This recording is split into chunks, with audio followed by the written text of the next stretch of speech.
Hi guys, today I'll be taking a look at another linear switch from Kailh, the Kailh BOX Black. Let's get started.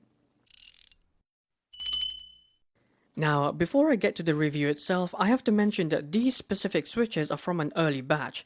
I think from around 2018 or 2019, and it might not be representative of newer batches, just keep that in mind. And I say this because the top housing is different compared to all of my other box switches, as you can see in this picture. Additionally, my box blacks also have a hole in the bottom housing which only my box royals have, and those are also part of an early batch. Anyway, moving on, the Kailh BOX Black is part of the box lineup which originally consisted of 4 switches, 2 linears, 1 tactile and 1 clicky. Today I'll be focusing on this, the Box Black, the heaviest linear switch in the lineup. Now, if you want to know more about the box design, check out my Kailh BOX White review where I go into more detail about this particular design. Now, in terms of pricing, these go for just over £4 for 10 switches, which is in line with many budget switches. However, they tend to be priced closer to £5 most of the time. And this is what they look like when disassembled. Feel free to pause the video. Now, let's move on to the switch categories.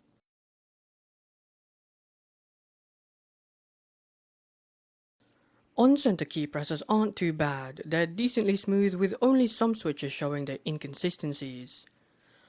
Off-center key presses, however, are slightly scratchier and a bit more inconsistent, but it's otherwise very similar. Overall and disappointingly, these are slightly worse compared to the box red, enough that these score 1 point lower, 6 out of 10. Now, according to the manufacturer, these switches have an actuation force of 60 grams at 1.8mm and a total travel of 3.6mm. Now, in terms of the actual key feel, it's much heavier compared to the box red, no surprises there. Although for me, these are better weighted and I'd easily pick these over the box reds any day, even if I did find the weighting to be a little too heavy at the start of testing. However, as a quick side note, and as I mentioned before, these are early batches and they have a slight weighting inconsistency when typing quickly, especially when pressed off-center. It's not something I noticed at first, but it became more and more apparent as I got used to them. Overall, I still like these switches, and they're a nice Cherry MX Black alternative as these are much cheaper than those. 7 out of 10. Now, these sound reasonably quiet. It's a bit quieter than the box red, but that's probably because I don't bottom out as often. Overall, they're decent sounding, nothing special. It's very similar to the box red's thin and clacky sound. 6 out of 10. Now, take a listen and enjoy.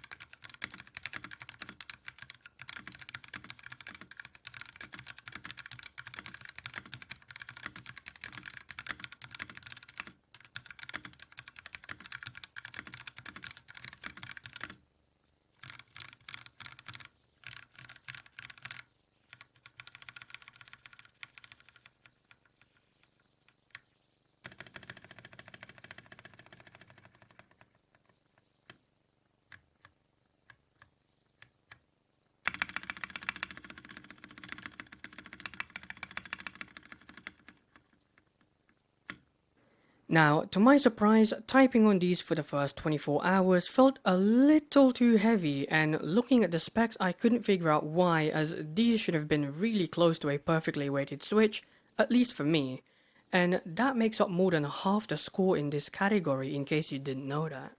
Although after the second day, it became a much more comfortable switch to type on, and at this point I preferred it over the box red, but something was still bothering me and I couldn't figure out exactly why. It wasn't until a few days later, around day 7, when I noticed subtle weighting inconsistencies when typing very quickly, especially when the switches are pressed off-center, and this is probably why it took me longer than usual to be more comfortable with these. So, these clearly aren't perfect switches as I have to press harder than usual to compensate for the slight weighting issues. Again, these are early batches and I'm sure Kailh has already resolved this issue with newer batches. Overall, despite its downsides, which by the way are very slight, I still prefer these over the box red. Honestly, I just wish they were as consistent. 7 out of 10. Now, gaming with these was interesting. As you guys probably know, I like my switches to be on the slightly heavier side. However, these don't make the perfect gaming switch in fast-paced games like Team Fortress 2, especially when playing for long hours. But with that said, these are really good switches for slower paced games or games that require precision movement like bullet hell, since you're less likely to mispress a key. So it really depends on the game. Overall, I still consider these to be really nice switches for gaming if you're really into heavier switches and if you're into slower paced games, or if you just want to tire your fingers out after a couple hours of gaming.